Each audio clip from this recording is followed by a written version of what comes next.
आज के इस लेक्चर में हम effects of oxidation reactions in everyday life पढ़ेंगे।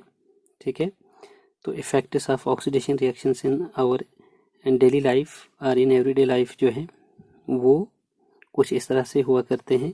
नंबर 1, करोजन जो है या करोजन ऑफ मेटल्स आप कहेंगे, ये भी एक इफ़ेक्ट ऑफ ऑक्सीडेशन रिएक्शन है। ठीक है, और दूसरा जो है, दूसरा इफेक्ट हम देखेंगे rancidity of food.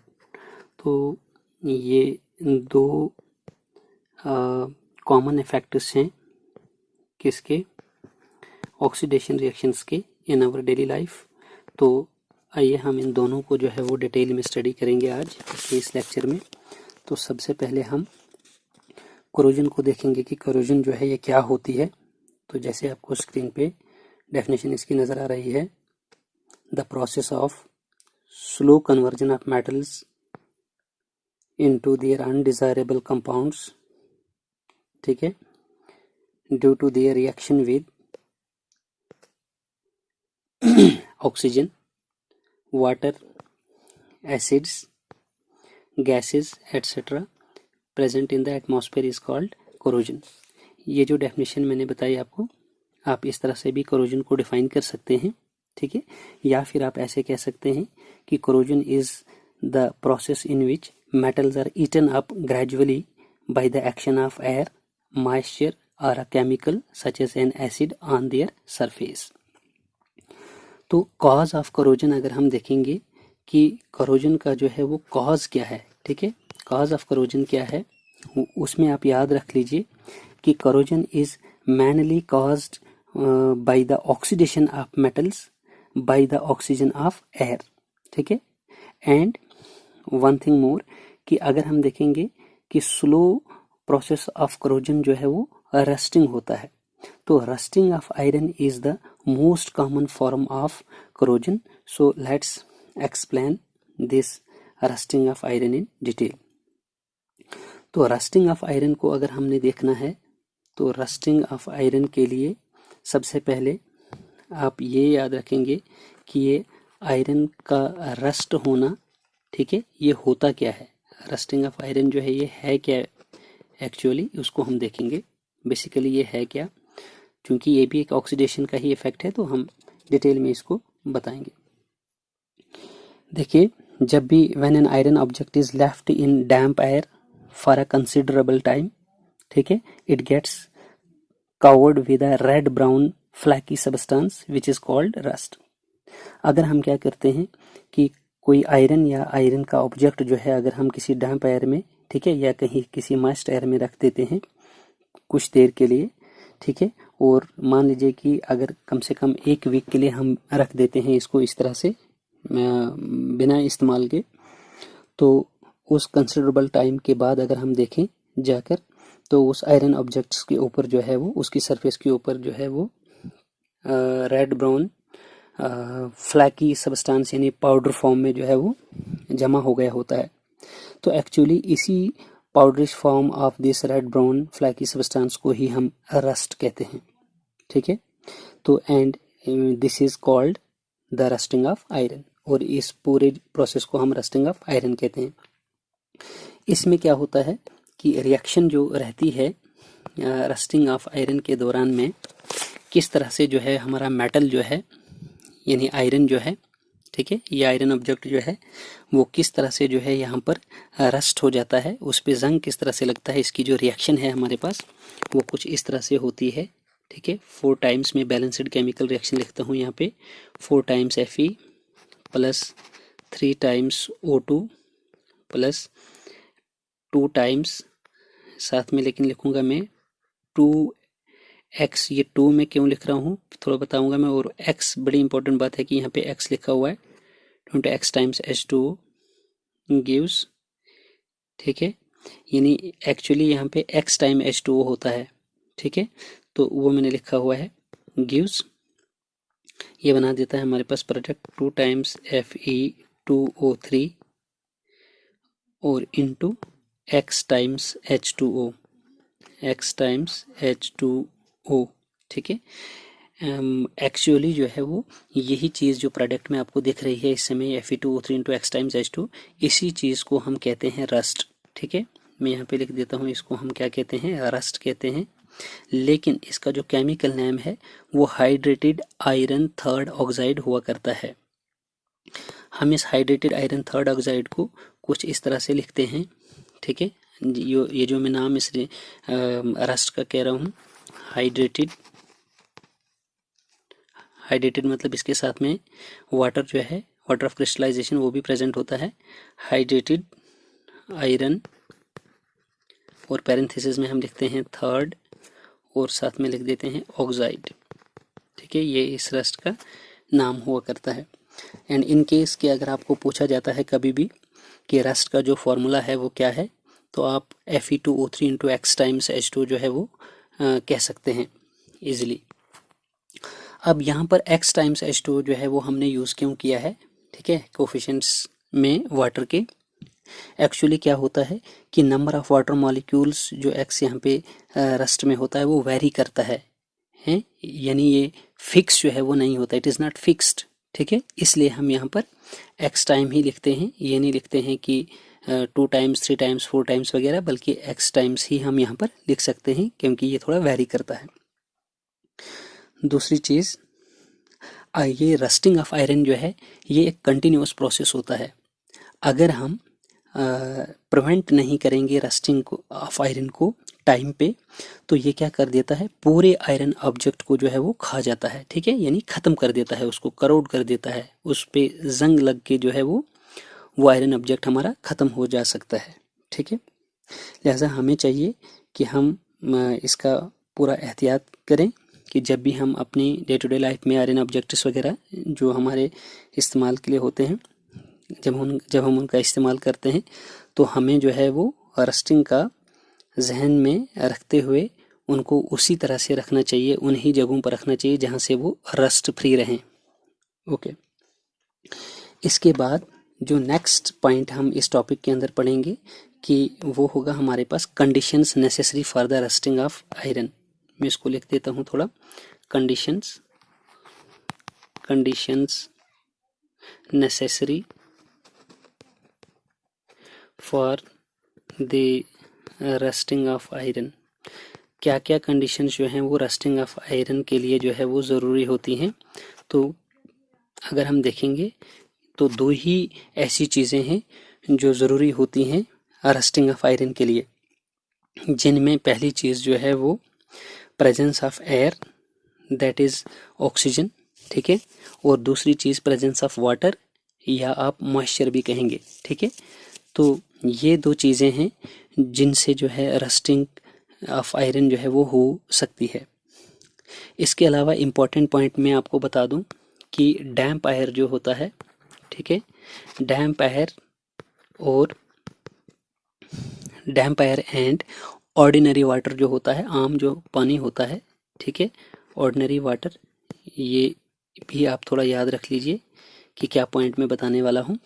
Damp air and ordinary water alone, मतलब अकेले में ये, अगर मान लीजिए मैं डैम्प एयर है और वहाँ पे आयरन ऑब्जेक्ट पड़ा हुआ है तो वो काफ़ी है, डैम्प एयर वो दोनों चीज़ें जो है वहाँ पे सप्लाई करेगा, एयर भी यानी ऑक्सीजन भी और मॉइस्चर या वाटर भी, जो कि नेसेसरी होती हैं रस्टिंग ऑफ आयरन के लिए।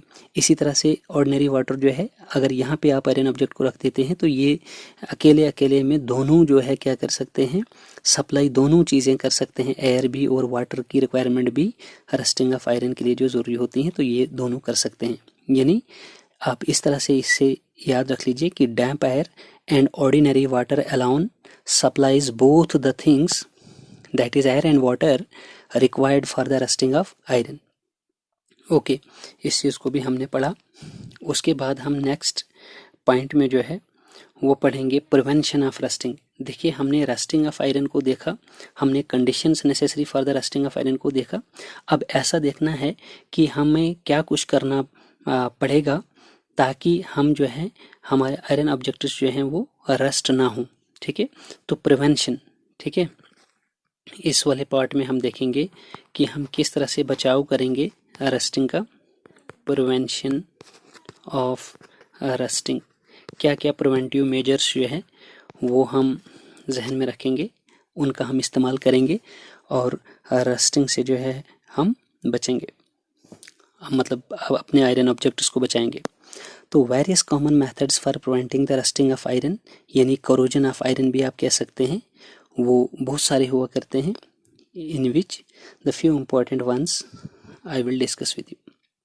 सो फर्स्ट वन जो है आपने सुना होगा गैल्वेनाइजेशन, ठीक है, कि गैल्वेनाइजेशन एक तरीका रहेगा, rusting of iron can be prevented bye galvanisation. First जो मेरा मेथड रहेगा यहाँ पर, ठीक है,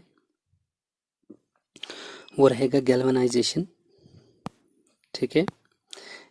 तो पहला प्रिवेंटिव मेजर में यहाँ पे लिखूंगा कि गैल्वेनाइजेशन, लेकिन अब ये चीज़ देखनी है कि आखिर ये गैल्वेनाइजेशन जो है ये होता क्या है, ठीक है, ये क्या चीज़ है, क्या प्रोसेस है, किस तरह से हम यहाँ गैल्वेनाइजेशन से जो है रस्टिंग को प्रिवेंट करते हैं।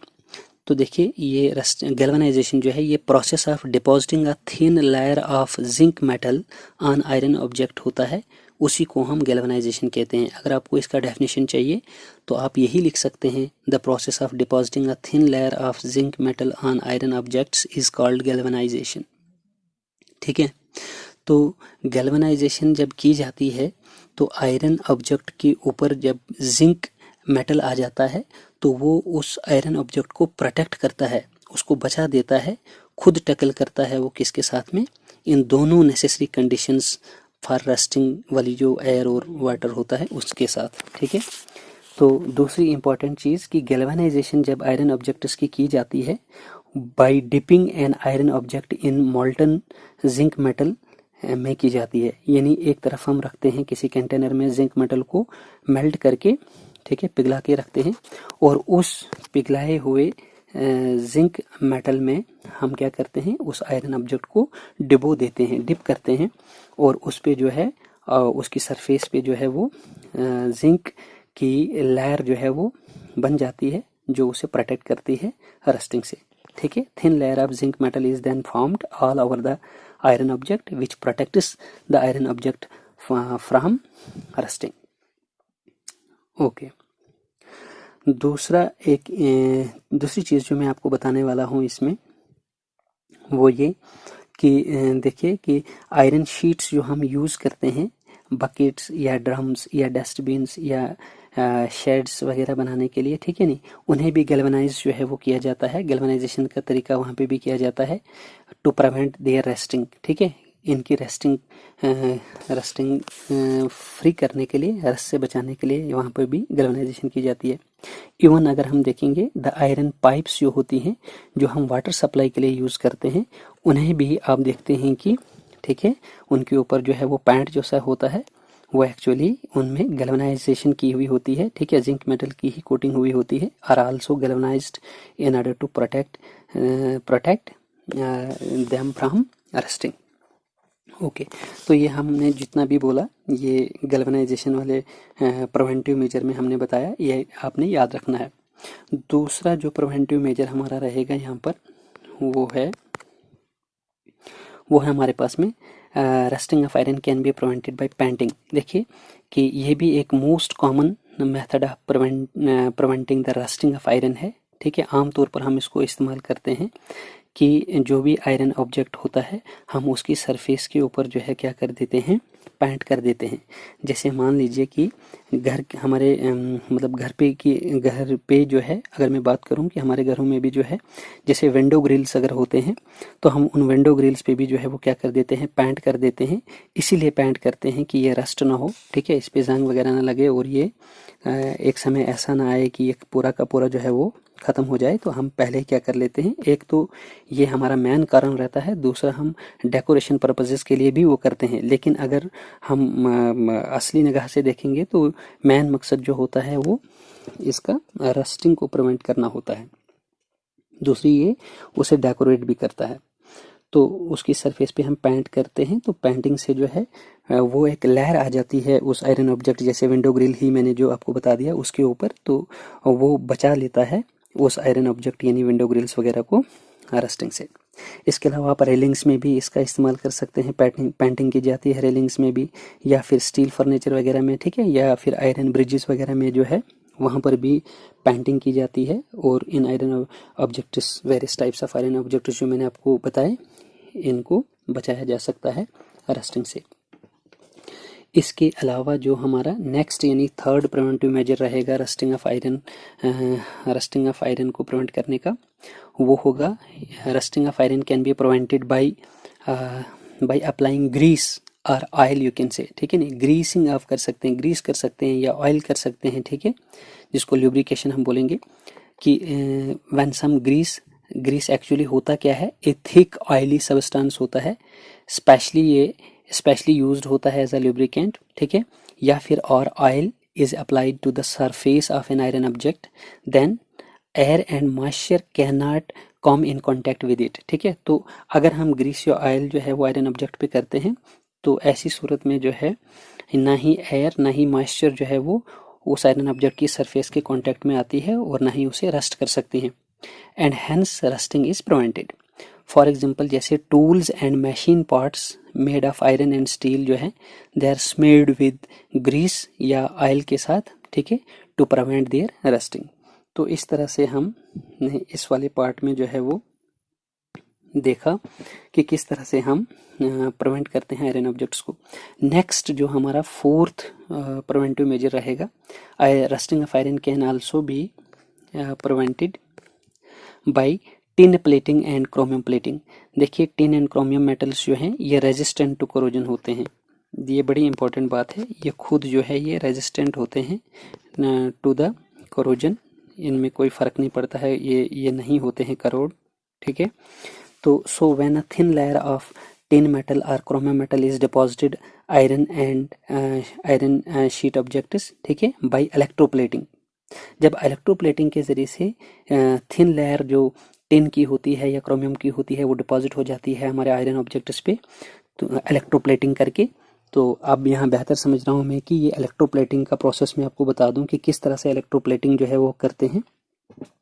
तो सबसे पहले हम इस वाले पार्ट में देखेंगे कि ये इलेक्ट्रोप्लेटिंग जो है ये आखिर क्या होता है, ठीक है, इलेक्ट्रोप्लेटिंग क्या होता है।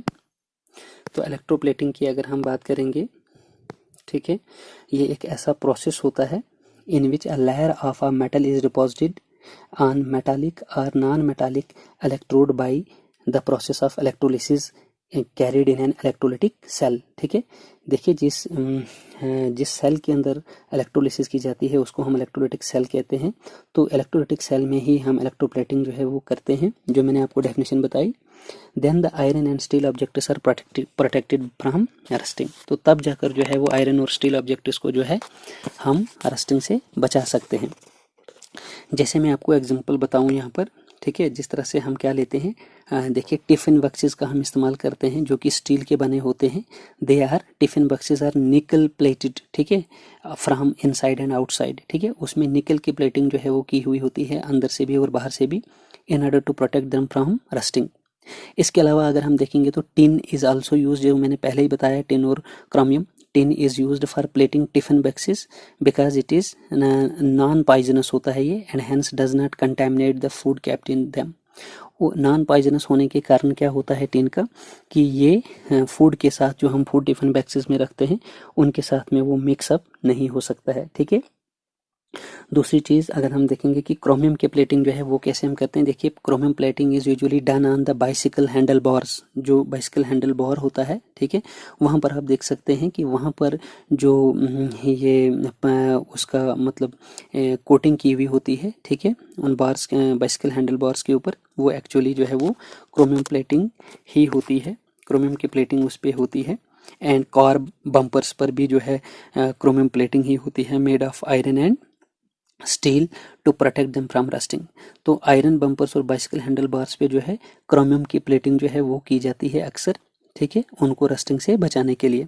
And give them A shiny appearance also. दूसरी चीज़ देखिए दो फायदे हो जाते हैं हमको कि अगर हम ये प्लेटिंग करते हैं क्रोमियम प्लेटिंग, ठीक है, या जो भी प्रिवेंटिव मेजर्स आपने देखे ऊपर, तो स्पेशली ये क्रोमियम प्लेटिंग वगैरह जो है इस समय जो मैं अभी बता रहा हूँ आपको, इससे हमें दो फायदे हो जाते हैं कि एक तो रस्टिंग ऑफ आयरन जो है वो प्रिवेंट भी होती है, और दूसरी जो है वो हमारे चीज़ की जो है, यानी जैसे बाइसिकल हैंडल बार है या कार बम्पर है, ठीक है, उसकी एक मतलब चमक जो है वो वो चमकीला भी थोड़ा सा बन जाता है, ठीक है नहीं, उसकी शाइनिंग अपीयरेंस भी हो जाता है, शाइनी अपीयरेंस। तो ये हमारा fourth preventive measure rusting of iron which can be prevented bye tin plating और क्रोमियम प्लेटिंग में था, जो मैंने आपको बताया। इसके बाद हम नेक्स्ट और लास्ट वन जो प्रिवेंटिव मेजर देखेंगे वो हम देखेंगे फिफ्थ वन, और उसका नाम होगा rusting of iron can be prevented by alloying it to make stainless steel. देखिए हम रस्टिंग ऑफ आयरन से बचने के लिए क्या करते हैं, प्रिवेंटेड बाय एलॉइंग, हम उसकी अलाई कर सकते हैं, हम उसको अलाई बना सकते हैं टू मेक स्टेनलेस स्टील, ठीक है, मतलब by alloying it to make stainless steel. When iron is alloyed with, मतलब आयरन को हम अलाई करेंगे ना, अलाई मीन्स मिक्सिंग करना किसी दूसरे मेटल्स वगैरह के साथ, ठीक है। When iron is alloyed with chromium and nickel, ठीक है, then stainless steel is obtained. अब जो ये स्टेनलेस स्टील बनता है इस तरह से आयरन का एलॉय करने से क्रोमियम और निकल के साथ, ये स्टेनलेस स्टील जो है इसके बारे में आप याद रख लीजिए कि इट नेवर रस्ट, ठीक है, या आप ऐसे बता दीजिए कि stainless steel does not rust at all. ये स्टेनलेस स्टील रस्ट होता ही नहीं है। अगर ये रस्ट होता तो फिर जो हम कुकिंग यूटेंसिल्स जो हैं वो यूज़ करते हैं, नाइव्स यूज़ करते हैं, सीजर्स यूज़ करते हैं, सर्जिकल इंस्ट्रूमेंट्स यूज़ करते हैं, वो सारे के सारे तो स्टेनलेस स्टील के ही बने हुए होते हैं। तो फिर वहाँ पर तो हमें वो सारे के सारे जो है वो रस्ट हो जाते, लेकिन ऐसी बात नहीं होती है। आपको याद रखना है कि स्टेनलेस स्टील जो है does not rust at all. And as an example हम बता सकते हैं कि कुकिंग यूटेंसिल्स लाइक यूटेंसिल्स या फिर नाइव्स या फिर सीजर्स या जो सर्जिकल इंस्ट्रूमेंट्स मैंने आप गिनाए, ठीक है, वगैरह वगैरह, all are made of stainless steel and do not rust at all. But one thing important about this stainless steel is कि स्टेनलेस स्टील जो होता है it is too expensive to be used in large amounts, लेकिन थोड़ा जो है ये costly होता है, महंगा होता है, इसलिए अगर ज़्यादा अमाउंट्स में अपने इसको इस्तेमाल करना होगा तो थोड़ा एक्सपेंसेस जो है वो हमको बर्दाश्त करने पड़ते हैं। लेकिन अदरवाइज जो इसके यूटेंसिल्स वगैरह या इसकी कोई भी जो इक्विपमेंट्स होते हैं वो बहुत ही शानदार होते हैं और रस्ट फ्री जो है वो होते हैं, सबसे बड़ी बात जो है। तो दूसरी चीज़ ये कि एक और इम्पॉर्टेंट बात मैं आपको बताऊं स्टेनलेस स्टील के बारे में कि जब हम इन स्टेनलेस स्टील फॉर्मेशन, ठीक है, स्टेनलेस स्टील फॉर्मेशन वाले मेथड में अगर हम देखेंगे stainless steel formation method of rust prevention जो होता है स्टेनलेस स्टील वाली फॉर्मेशन का हमारा, iron is not coated with anything. तो हम इसमें आयरन या आयरन ऑब्जेक्ट को किसी भी चीज़ के साथ कोट नहीं करते हैं, मतलब किसी भी चीज़ को एज अ पेंट या एज अ कोटिंग वगैरह हम यूज़ नहीं करते हैं। In stainless steel formation method of rust prevention, the iron is not coated with anything। तो ये कुछ प्रिवेंटिव मेजर्स जो हैं वो भी मैंने आपको बताया इस लेक्चर में। ये थोड़ा लंबा लेक्चर है, लंबा टॉपिक है ये, क्योंकि इसमें अभी हमें रेंसिडिटी को भी बताना है। मैंने पहले ही बता दिया था कि आज हम लास्ट और फाइनल टॉपिक पढ़ेंगे इस चैप्टर केमिकल रिएक्शंस और केमिकल इक्वेशंस का, जो कि effects of oxidation in everyday life है। उसमें से हमने कोरोजन वाले पार्ट को जो है वो अभी ख़त्म किया। देखिए एक और बात बताऊं कि ये कोरोजन वाला पार्ट जो है, टॉपिक जो है, ये आपको यहाँ केमिकल रिएक्शंस केमिकल इक्वेशंस में भी मिलेगा और मेटल्स और नॉन मेटल्स में भी मिलेगा। अगर आप इसको इस लेक्चर में अच्छे से सुन पा रहे हैं, अच्छे से इसको इस पर कंसंट्रेट करते हैं, तो मुझे यकीन है कि आपको मेटल्स एंड नॉन मेटल्स में इसको पढ़ने की जो है वो ज़रूरत इतनी ज़्यादा नहीं पड़ेगी। तो तब वाली बातें भी मैंने आपको इसमें, ठीक है, बता दी हैं। तो दो जगह पे है, एक ही जगह अगर आप यहाँ पे इस लेक्चर में इसको पढ़ते हैं तो मुझे लगता है कि आपको ज़रूरत फिर ज़्यादा नहीं पड़ेगी। चलिए अब हम नेक्स्ट जो ऑक्सीडेशन का इफेक्ट है एवरीडे लाइफ पे जो रेंसिडिटी हुआ करता है उसको हम देखते हैं, उसको पढ़ते हैं हम अब कि ये रेंसिडिटी आखिर क्या होता है, ठीक है, क्या होती है रेंसिडिटी। तो सबसे पहले हम इसकी डेफिनेशन ले लेते हैं। The taste and odour of food, ठीक है, the taste and odour of food materials containing fat and oil changes when they are left exposed to air for long time. This is important. देखिए क्या है यहाँ पे कि जब हम क्या करते हैं, टेस्ट और ऑर्डर जो है, ठीक है, जायका जो होता है या फिर स्मेल जो होती है फूड्स की, लेकिन ऐसे फूड्स की which contains fat and oil in them, ठीक है, fat and oil containing foods की ही बात स्पेशली यहाँ पे हो रही है कि जब हम उनको छोड़ के रख लेते हैं, when they are left exposed to air, ठीक है, मतलब एयर उसको कंटिन्यूसली जो है वो मिलता चला जा रहा है फॉर लॉन्ग टाइम, तो वो क्या हो जाता है, वो असल में रैंसिड हो जाता है, वो ख़राब हो जाता है। ठीक है, तो इस पूरे प्रोसेस को, इस fat and oil containing food का इस तरह से रैंसिड हो जाना जो है, हमें ये क्या कहलाता है, ये रैंसिडिटी कहलाता है। ठीक है, तो this whole process is called the rancidity. तो अब काज ऑफ रैंसिडिटी जो है वो क्या होता है, तो अगर हम काज ऑफ रैंसिडिटी देखेंगे तो कॉज में भी आप यही बात याद रखेंगे कि यह ऑक्सीडेशन है जो कि एयर का सप्लाई उसे मिल रहा है। ठीक है, और एयर में से ऑक्सीजन वो आसानी से जो है वो ले रहा है। तो it is cause due to oxidation of fat and oil. तो फैट और ऑयल जो फूड में प्रेजेंट है, उस फैट और ऑयल के साथ में जो है वो ऑक्सीडेशन हो रही है, उसी का ये सब कमाल है फूड को रैंसिड करने का, ऑक्सीडेशन का। ठीक है, तो ये हमारा काज रहेगा इसमें। अब नेक्स्ट इम्पॉर्टेंट जो हमने पॉइंट पढ़ना है रैंसिडिटी के बारे में, वो पढ़ेंगे अब प्रिवेंशन। चलिए, अगर ये हो भी गया, ठीक है, काज अगर इसका ये ऑक्सीडेशन है, तो अब हम इससे बचेंगे कैसे। ठीक है, अब हम अपने फूड्स वगैरह को जो है फैट और ऑयल कंटेनिंग फूड्स को बचाएंगे कैसे। ठीक है, प्रिवेंटिव मेजर्स क्या रहेंगे, यानी प्रिवेंशन ऑफ रैंसिडिटी। ठीक है, वो हम देखेंगे। तो देखिए, it can be prevented by using various methods such as by adding antioxidants, आप कह सकते हैं, टू द फूड मटेरियल्स हैं, storing food in air tight containers and flushing out air with nitrogen वगैरह। थोड़ा सा इसको हम जो है एक्सप्लेन करते हैं, डिस्कस करता हूँ मैं आपके साथ, बड़ा इंपॉर्टेंट टॉपिक है ये। अगर हम देखेंगे इन प्रिवेंटिव मेजर्स को, ठीक है, इनमें से सबसे पहला जो है बाय एडिंग एंटीऑक्सीडेंट्स। ठीक है, by adding antioxidants to foods containing fat and oils. देखिए, हम क्या कर सकते हैं, यहाँ पर एंटीऑक्सीडेंट्स जो है उनको फूड्स में ऐड कर सकते हैं।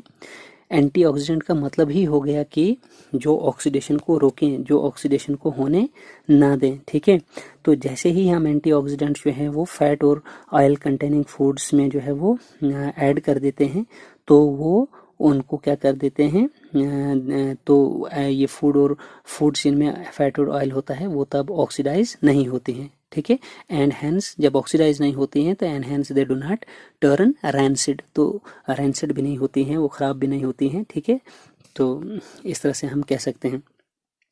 ठीक है, so the foods remain, you can say, good to eat for a much longer time.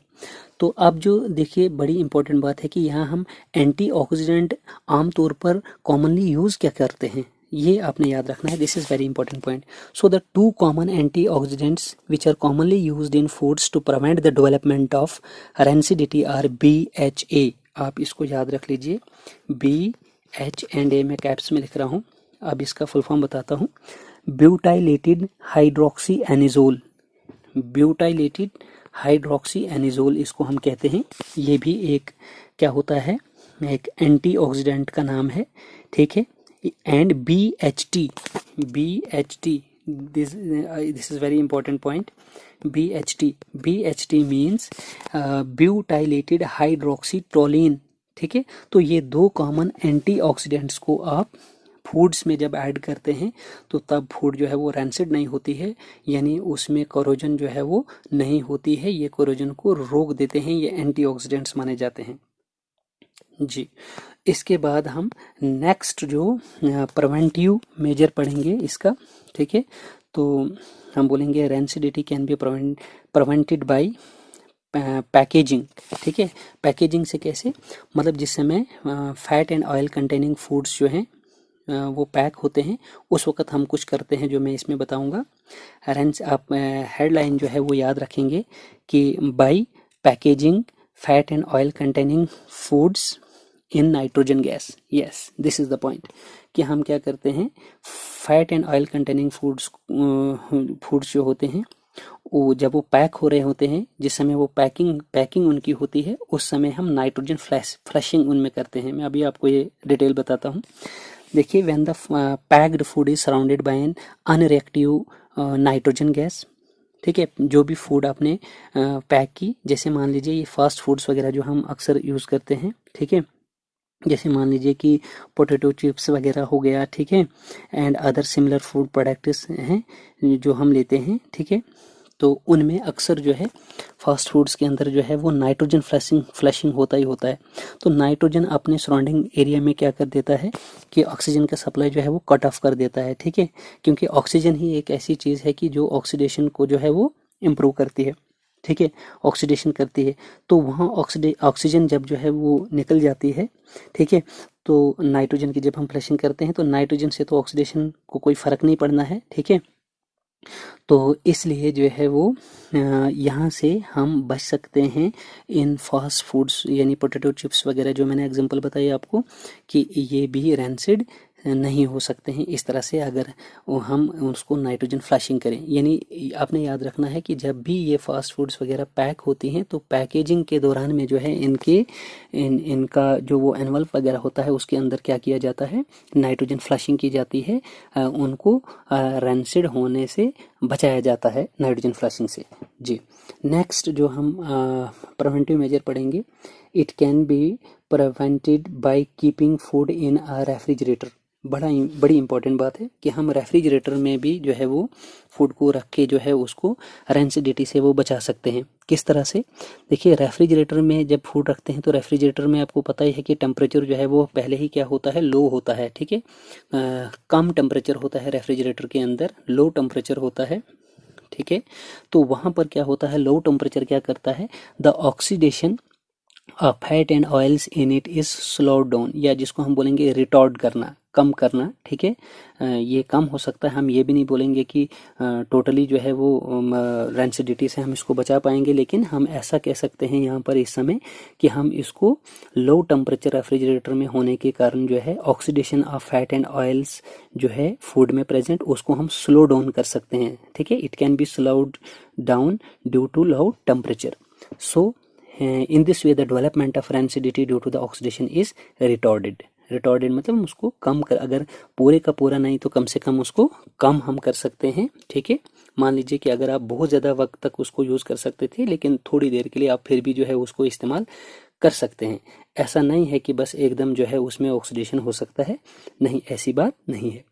तो नेक्स्ट जो हमारा मेथड रहेगा प्रिवेंटिव मेजर रहेगा रेंसिडिटी का, यानी फोर्थ मेथड जो है हमारा वो रहेगा, मैं आपको बता दूं, it can be prevented bye storing food in air tight containers. Yes, देखिए एयर टाइट कंटेनर्स में अगर हम रखेंगे ना fat and oil containing foods को, तो उससे किस तरह से वो रेंसिडिटी से बच सकते हैं, एयर टाइट कंटेनर्स। तो देखो यहाँ पे हम पहली चीज़ में आपको बता दूं कि हम ये नहीं कहेंगे कि ये हमारा जो प्रिवेंटिव मेजर है एयर टाइट कंटेनर्स में fat and oil containing food materials को रखने से हम इसको प्रिवेंट कर सकते हैं। 100% प्रिवेंट तो नहीं कर सकते हैं, लेकिन ये है कि यहाँ पे भी हम इसको रिटॉर्ड कर सकते हैं, ठीक है, क्योंकि जैसे आप एयर टाइट कंटेनर में रखेंगे तो जो बाहर से सप्लाई ऑफ एयर जो है कम से कम उसको तो आप रोक सकते हो ना, ठीक है। तो when food is stored in air tight containers then there is little exposure to oxygen of air, ठीक है। तो due to reduced exposure to oxygen the oxidation of fats and oils present in food is slowed down and hence the development of rancidity is retarded. देखिए मैंने आपको पहले ही कहा था कि जब फूड जो स्टोर हम करते हैं एयरटाइट कंटेनर्स में, ठीक है, there is little exposure of air, मतलब बहुत कम उस समय जो है उसके अंदर एयर होती है। अगर हम उसको एयर टाइट कंटेनर में रख देंगे तो बाहर से कम जो सप्लाई एयर ऑक्सीजन की वहाँ पे जा सकती है, उसको एयर टाइट करने का मेन ये फंडा है एयर टाइट कंटेनर में रखने का, कि बाहर से जो सप्लाई आएगा हमारे पास उसको हम रोक सकते हैं। तो कहीं ना कहीं जो है ये भी एक प्रिवेंटिव मेजर में से जो है वो गिना जाता है एयर टाइट कंटेनर्स में fat and oil containing foods को रखने का, ठीक है। हम 100% तो नहीं बताएंगे, लेकिन फिर भी जो है यहाँ पे रेंसिडिटी को कम कर सकते हैं हम एयर टाइट कंटेनर्स में fat and oil containing foods को रखकर, ठीक है। आप ऐसे भी कह सकते हैं, लास्ट और फाइनल जो हम प्रिवेंटिव मेजर इसका बताएंगे रेंसिडिटी का, वो बताएंगे कि आप क्या कर सकते हैं, bye storing such foods away from light. आप ऐसी फूड्स को लाइट से भी दूर रखिए, ठीक है। Away from light, yes, away from light मेरा मतलब है कि by storing such foods away from light, yes. देखिए अगर हम क्या करेंगे, in the absence of light, अगर हम लाइट की गैर मौजूदगी में देखेंगे, the oxidation of fats and oils जो होगी फूड में, वो स्लो डाउन होगी, ठीक है। क्यों स्लो डाउन होगी? क्योंकि जैसे अभी आपने ऊपर पढ़ा कि टेम्परेचर का फैक्टर जो आपने देखा ना, जब हम रेफ्रिजरेटर के अंदर रखते हैं उसको, ठीक है नहीं, क्योंकि लो टेम्परेचर जो है वो स्लो डाउन करता है, ठीक है। तो इसी तरह से यहाँ पर हम बोलेंगे कि जब डार्क में हम इसको रखेंगे, इन द एब्सेंस ऑफ लाइट हम रखेंगे ये जी ये इसको फूड को, ठीक है, तो oxidation of fat and oil present जो उसमें होंगे वो स्लो डाउन हो सकते हैं, and hence the development of rancidity जो है वो रिटार्ड हो सकती है, यानी कम हो सकती है, ठीक है। तो यही भी एक प्रिवेंटिव मेजर था। तो बस इतना ही पढ़ेंगे हम, काफ़ी ज़्यादा देख लिया हमने इस वाले टॉपिक में, ठीक है। तो मैं आपको फाइनली यही कहूँगा कि अगर आपको ये वीडियो लेक्चर जो है वो अच्छा लगेगा तो आप इसको शेयर कीजिए, लाइक कीजिए और ज़्यादा से ज़्यादा, और मेरे यूट्यूब चैनल को जो है वो सब्सक्राइब, और साथ में बेल आइकन को जो है वो हिट भी कीजिए अगर आप चाहेंगे तो, ठीक है। अगर आप चाहते हैं कि फर्दर आपको और जो है कोई किसी भी वीडियो का जो है वो नोटिफिकेशन आए, तो आप बेल आइकन को भी जो है वो हिट कीजिए। तो बस आज के इस लेक्चर में जो है इतना ही, थैंक्स।